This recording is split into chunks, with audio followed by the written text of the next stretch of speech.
ಸಹಾಯ ಪ್ರಪಂಚಕ್ಕೆ ಸ್ವಾಗತ ಸ್ನೇಹಿತರೆ. ನೀವು ಮನೆ ಕಟ್ಟಿ ಸೋಲಾರ್ ಅಳವಡಿಸಲು ಯೋಚಿಸುತ್ತಿದ್ದೀರಾ? ಹಾಗಾದರೆ ಈ ತಪ್ಪನ್ನು ಮಾಡಬೇಡಿ.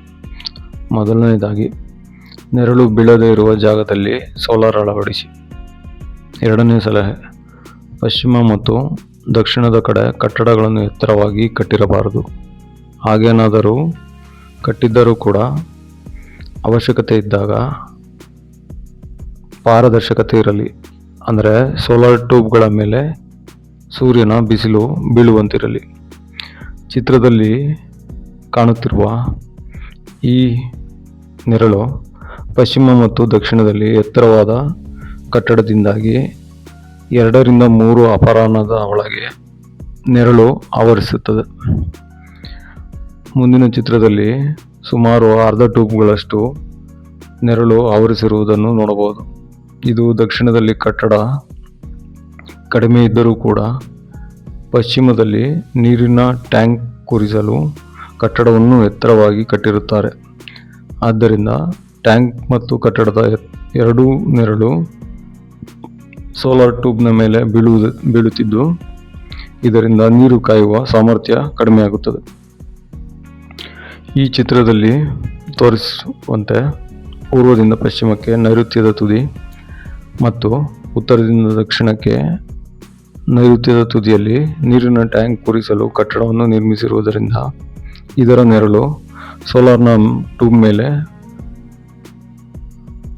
ಬೀಳುವುದರಿಂದ ನೀರು ಕಾಯುವ ಸಾಮರ್ಥ್ಯ ಕಡಿಮೆಯಾಗುತ್ತದೆ. ಮುಂದಿನ ಚಿತ್ರದಲ್ಲಿ ನೀವು ನೋಡಬಹುದು, ದಕ್ಷಿಣ ಭಾಗದಲ್ಲಿ ಎತ್ತರವಾದ ಮರಗಳಿದ್ದು ಅದರ ನೆರಳು ಕೂಡ ಸೋಲಾರ್ ಟ್ಯೂಬ್ನ ಮೇಲೆ ಬೀಳುವುದರಿಂದ ಸೋಲಾರ್ ನಿಂದ ನೀರು ಕಾಯುವ ಸಾಮರ್ಥ್ಯ ಕಡಿಮೆಯಾಗುತ್ತದೆ.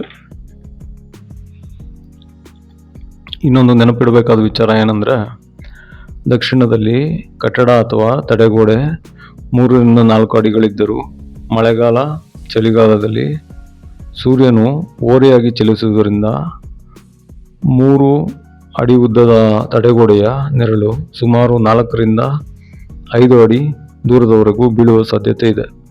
ಆದ್ದರಿಂದ ದಕ್ಷಿಣದ ಕಡೆ ಹೆಚ್ಚು ಸ್ಥಳಾವಕಾಶವನ್ನು ಕೊಡಬೇಕಾಗುತ್ತದೆ. ಹಾಗೆ ಮನೆಯ ದಕ್ಷಿಣ ಭಾಗದಲ್ಲಿ ಎತ್ತರವಾಗಿ ಬೆಳೆಯುವ ಮರಗಳನ್ನು ಹಾಕುವ ವಾಡಿಕೆ ಇದ್ದು ಇದರಿಂದಲೂ ಕೂಡ ನೆರಳು ಆವರಿಸಿ ನೀರು ಕಾಯುವ ಸಾಮರ್ಥ್ಯವನ್ನು ಕಡಿಮೆಯಾಗಿಸುತ್ತದೆ. ಇದಾಗಿತ್ತು ಇವತ್ತಿನ ವಿಡಿಯೋದ ಮಾಹಿತಿ. ಸೋಲಾರ್, ಎಥೆನಾಲ್, ಹೈಡ್ರೋಜನ್ ನಂತಹ ಸ್ವಚ್ಛ ಇಂಧನ ಬಳಸಿ ದೇಶದ ಸ್ವಾವಲಂಬನೆಗೆ ಸಹಕಾರ ನೀಡಿ. ವಿಡಿಯೋ ಶೇರ್ ಮಾಡುವ ಮೂಲಕ ಮನೆ ಕಟ್ಟುತ್ತಿರುವ ನಿಮ್ಮವರಿಗೆ ಹೆಚ್ಚಿನ ಮಾಹಿತಿ ಒದಗಿಸಿ. ಕಂತುಗಳಲ್ಲಿ ಸೋಲಾರ್ ಬೇಕಿದ್ದರೆ ದೊಡ್ಡಬಳ್ಳಾಪುರ ಜನತೆ ಸದುಪಯೋಗಪಡಿಸಿಕೊಳ್ಳಿ. WhatsApp number 9901740172. ಧನ್ಯವಾದಗಳು.